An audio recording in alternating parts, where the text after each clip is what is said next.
Hello everyone.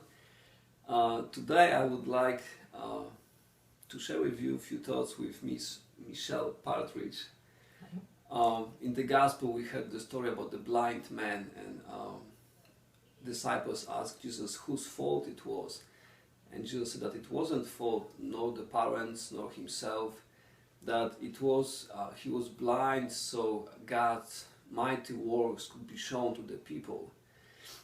And reading that scripture, I thought about my family, that I have my cousin of mine. She's paralyzed and stays in hospital all the time, and how many worries we have when she came to the world, and how it turned out to be a really great blessing for us, and how much she brought to our life and changed many relations.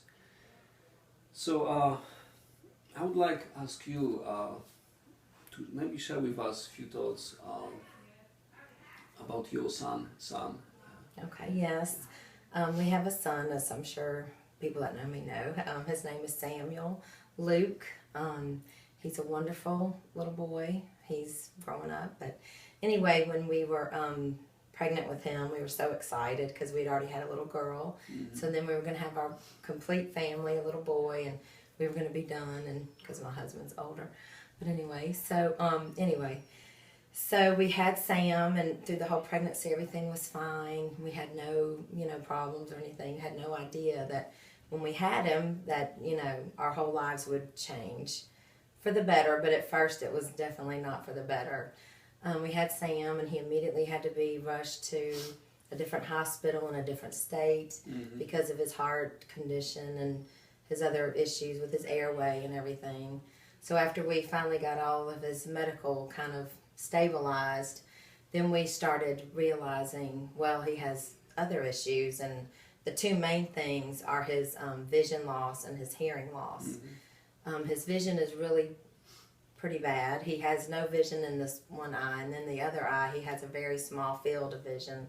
So, but he really accommodates very well. But anyway, his hearing loss is really severe, but he wears hearing aids, and he can hear, with his hearing aids pretty well. But anyway, in the beginning, we were just devastated because, we didn't want to see our child suffer and go through all of the pain and the many surgeries he had and will still have. It's really hard to see your child, in pain or, recovering in the hospital and being hooked up to things and watching monitors, just sitting there, and then you have a setback, and, it's really scary, and just... And then you starts to sink in, like, all the things that your child's not going to be able to do. You just kind of mourn for the, you're thinking to yourself, well, if he's deaf and blind, he's not going to be able to drive a car. How is he going to support his family? Is he ever going to get married?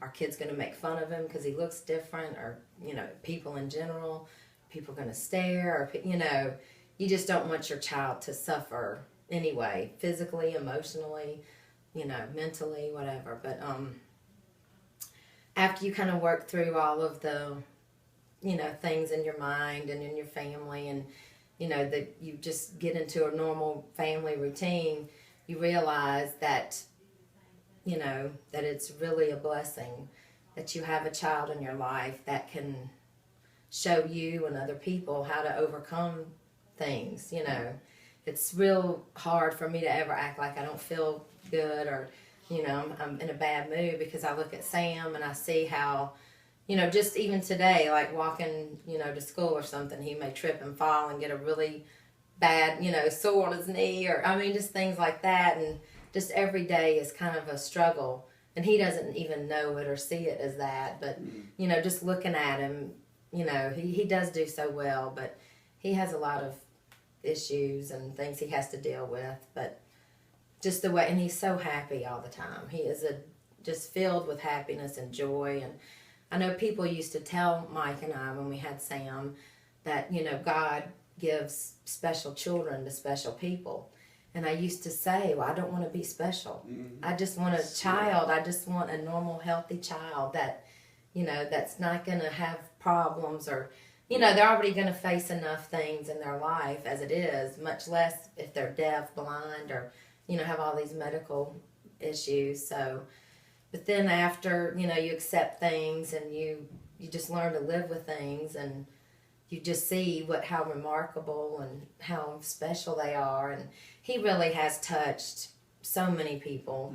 So many, people have just been amazed by him, and just have, he's just wonderful. So we're so happy, and I do feel but special. You can say it now after experiencing so many. Oh yeah, he's 11 now. So yeah, and I would relate to Mary some. I would think I've had a strong connection with her. My mother was Polish like you, and she had a very strong devotion to Mary and the Rosary, and so that's what I think about, like when I would see Sam going through his surgeries, and just seeing him suffer. And as a mother, you want that to be you there suffering.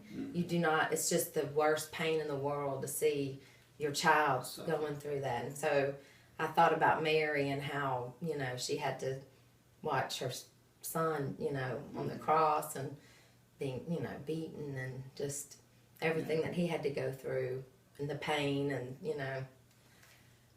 So Mary helps a lot. Oh, yes, yes.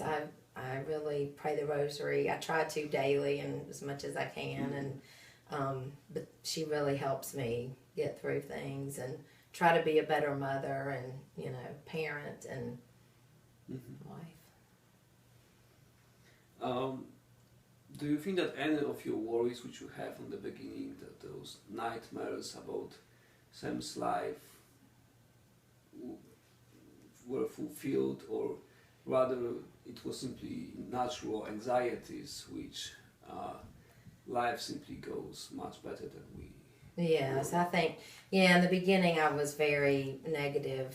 I mean, just focusing on the negative, like, he's not going to be able to do things or whatever.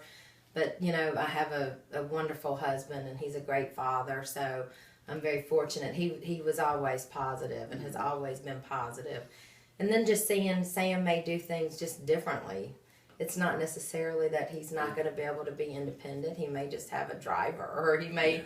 And then one day, miracles happen, or, someone can, invent a robotic eye, or I always think about things like that. Like maybe Sam's going to have eye, implants and be able to see, But as far as Sam goes, I mean, Sam sees the way he sees.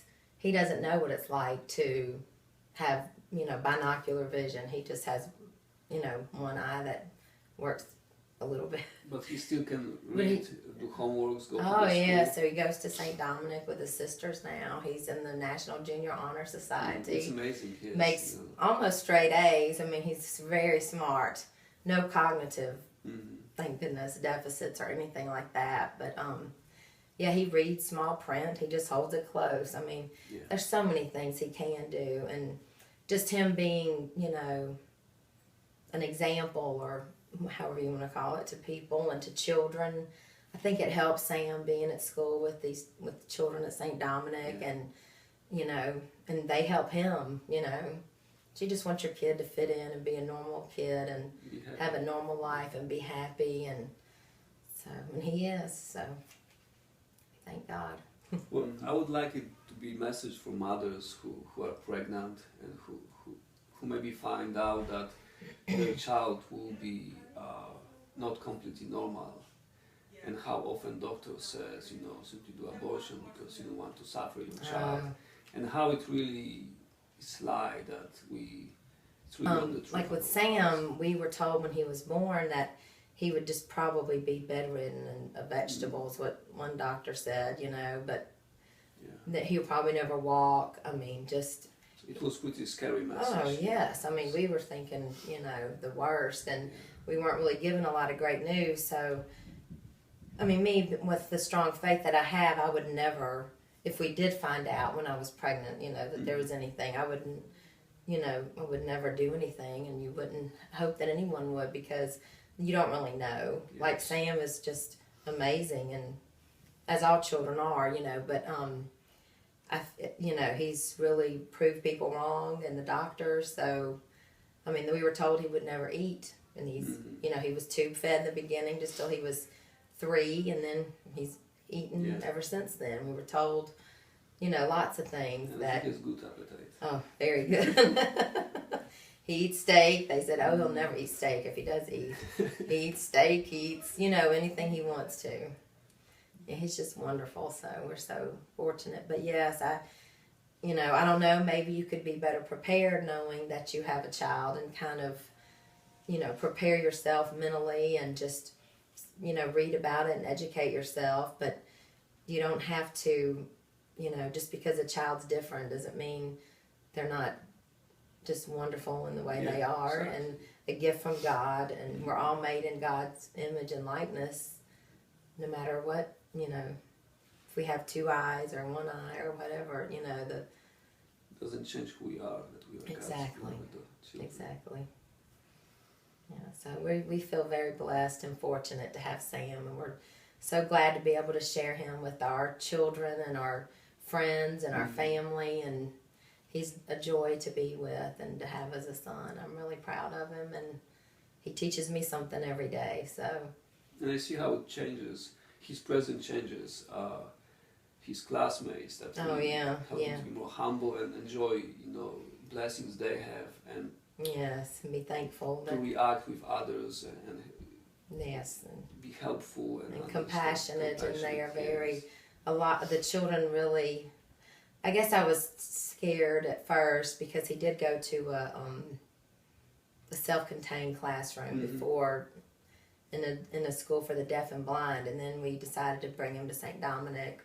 Luckily, the principal here, was very supportive and encouraging, so we tried it out, and it's really been the best thing for us, I think, and for the school, and everything's worked out wonderfully. I couldn't have asked for anything better. If I could ask you, what would be your message as a mother to other parents?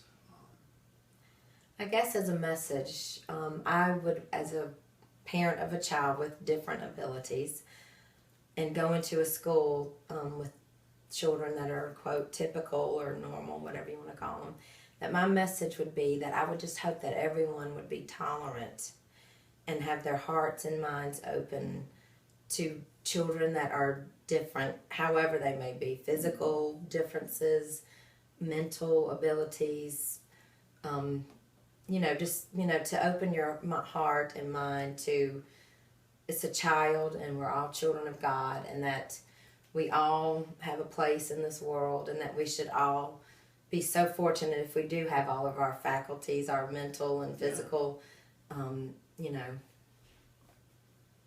that way. But anyway, I would just want everyone to be tolerant, I guess is the main word, and to appreciate, everyone's differences and uniqueness about them. And you can say that parents here, they do pretty yes. But they are very helpful mostly. Yes, mostly. And my son Sam's grade, in the 6th grade, I've noticed that all of the children are very, very, very helpful, compassionate, and generous with them, and patient, because it does take some patience too. Yeah. And they are very tolerant, and I do appreciate that as a mother. Thank you. Thank you. Well, thank you very much for your witness and for your sharing, for those beautiful words. Thank you. It was a joy. Yes. And thank you for having me. Thank you. Thanks, Father.